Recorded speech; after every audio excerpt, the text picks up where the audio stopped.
Ce jeudi, honorable Amadou Damarou Camara devait se présenter devant la CRIEF suite à un mandat d'amener décerné contre lui par le président de la Chambre de jugement, Francis Koval Zoumanigui.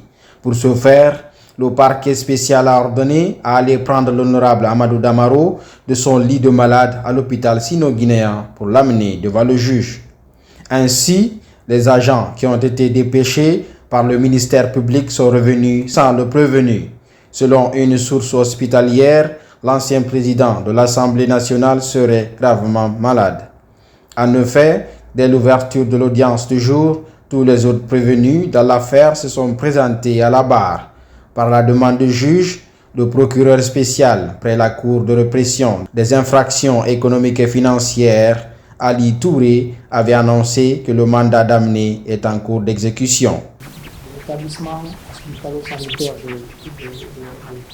de Kipé, sino-guinéen. Mais nous sommes dans, si vous voulez, Monsieur le Président, dans la procédure d'exécution. Il déclare, je cite, « Nous sommes dans la procédure d'exécution, mais je ne peux pas dire exactement où on en est maintenant. On m'a donné des paramètres à mi-parcours et je crois que dans les 10 minutes qui vont suivre, nous aurons exactement le résultat final d'exécution du mandat », a déclaré Ali Touré.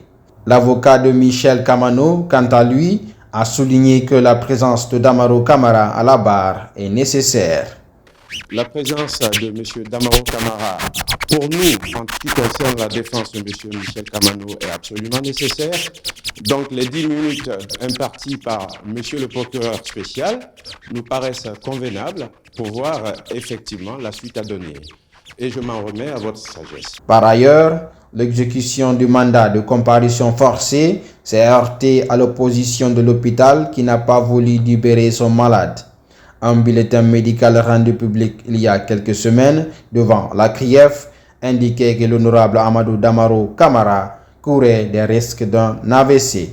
Il faut préciser que l'ancien président du Parlement guinéen est appelé à justifier l'utilisation de 15 milliards de francs guinéens dans la construction du nouveau siège de l'Assemblée nationale. Il est notamment poursuivi pour des faits présumés de détournement présumé de deniers publics, enrichissement illicite, blanchiment de capitaux, corruption dans le secteur public et privé, prise illégale d'intérêts et complicité.